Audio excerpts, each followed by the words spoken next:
বিএনপির ভারপ্রাপ্ত চেয়ারম্যান তারেক রহমান বলেছেন, কেউ যদি মনে করেন তাদের রাজনৈতিক প্রতিপক্ষ তারা যাদের ভাবছেন তারা মাঠে নেই বা দুর্বল, আল্লাহর ওয়াস্তে এই কথা মন থেকে সরিয়ে দিন।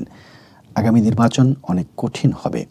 যদি বিএনপির রাজনৈতিক প্রতিপক্ষ মাঠে থাকতো বা থাকতে পারত, সেক্ষেত্রে নির্বাচন যতটা কঠিন হতো তার চেয়েও আগামী নির্বাচন আরও কঠিন হবে।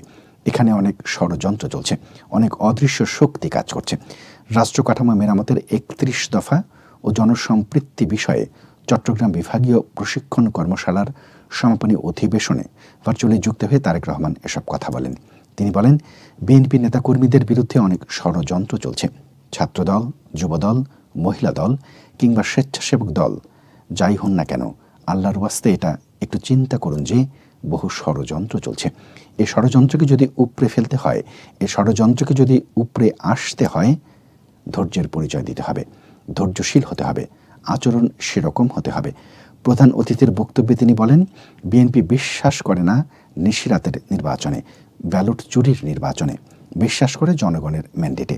সেই নির্বাচনে বিশ্বাস করে যেখানে মানুষ লাইনে দাঁড়িয়ে স্বচ্ছভাবে, সুন্দরভাবে, নিরাপদে, নিরাপত্তার সঙ্গে ভোট দেবে। সেটা অর্জন করতে হলে অনেক কিছুর পরিবর্তন করতে হবে। বিএনপির নেতাকর্মীদের আচরণ, চলাফেরা, কথাবার্তায় পরিবর্তন করতে হবে। জনগণকে সঙ্গে রাখতে হবে, জনগণের সঙ্গী হতে হবে। তিনি আরও বলেন, কেউ ক্ষমতায় যাবে না, মানুষের সমর্থন পেলে দেশ পরিচালনার সুযোগ পাবেন নেতারা। মানুষ ক্ষমতা দেবে না, মানুষ দেশ পরিচালনার সুযোগ দেবে। পার্থক্যটা বুঝতে হবে।